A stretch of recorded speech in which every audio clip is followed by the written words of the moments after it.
Si House Majority Leader at Presidential son Sandro Marcos ang itinuturo ni Caloocan 2nd District Representative Edgar Erice na nasa likod umano ng pag-alis sa kanya bilang Senior Deputy Minority Leader. Sabi ng ilang kongresista, hindi nakikialam ang House Majority sa mga opisyal ng minority. Balitang hatid ni Darlene Kai. Kasi mahirap naman yung ginagawa ko eh. Mahirap talaga. Mahirap daw ang kanyang kalagayan ayon kay Caloocan Representative Egay Erice. Ang kanyang alegasyon, hindi independent ang minorya sa Kamara. Dahil ang kanilang nagiging leader, mayorya pa rin daw ang pumipili. At nasa likod ng kanyang pagkaalis bilang Senior Deputy Minority Leader, si House Majority Leader Sandro Marcos dahil sa kanyang pagbabatikos sa gobyerno. Inamin daw ito sa kanya ni Minority Leader Congressman Marcelino Libanan. Sabi niya sa akin, pare, hindi ko na kaya yung pressure ng itaas. Sabi ko, hindi, okay lang. Kasi alam ko na naman, matagal na kasing laging nagsasabi sa akin si Congressman Nonoy, si Minor Nonoy, na tuwing may mga speeches ako, may mga nagkikriticize ako ng mga policies ng gobyerno, ay tinatawagan daw siya ni Majority Leader Sandro. Sabi ni Erice, minsan daw sinita siya ng anak ng Pangulo, si House Majority Leader Sandro Marcos, pagkatapos ng kanyang privilege speech na bumabati ko sa kanyang ama.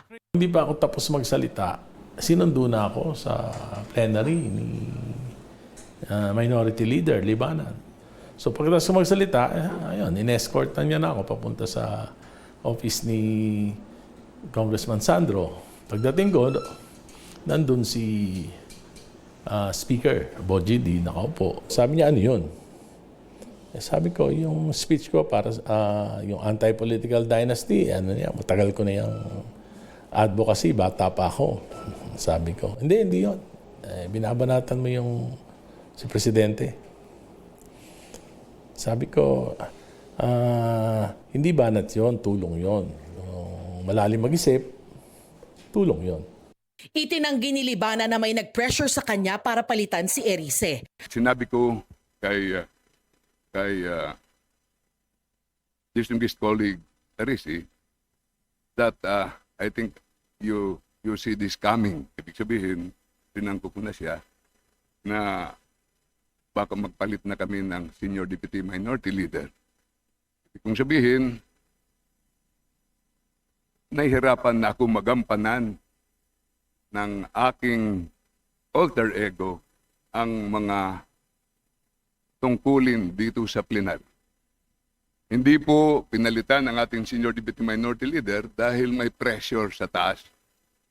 Ito po ay saganang trabaho ng minority bloc ng Kongreso. Pumalag din si House Deputy Speaker Janet Garin.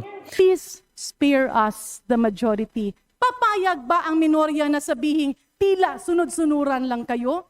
Ang sa akin lang, Mr. Speaker, let us put decorum in this House. Let us not accuse the majority of meddling. Do not drag us into the problem of your election of officers. Pero aligasyon ni Erice, ang House leadership ang nagbibigay ng basbas sa magiging mga opisyal kahit ng minorya. At alam niya yun.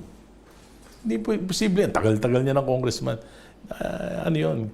Hypocrisy yun kung hindi niya alam yung system. So kung ganyan yung sinasabi niyo, sir, na reality, what does it say about the House Minority Leadership, yung independence?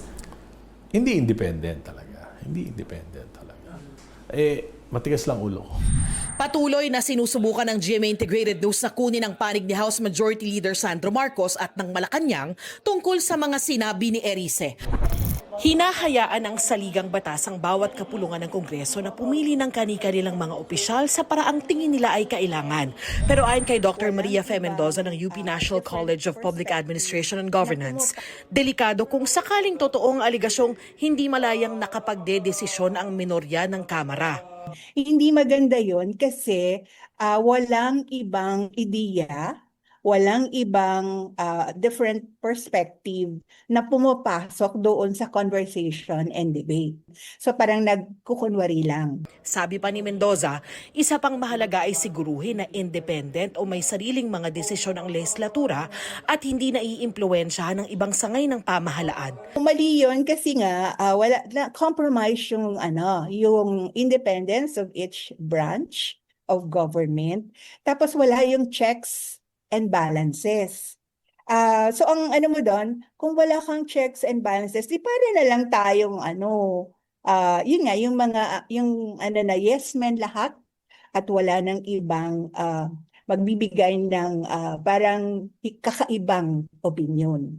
Darlene Kai, nagbabalita para sa GMA Integrated News.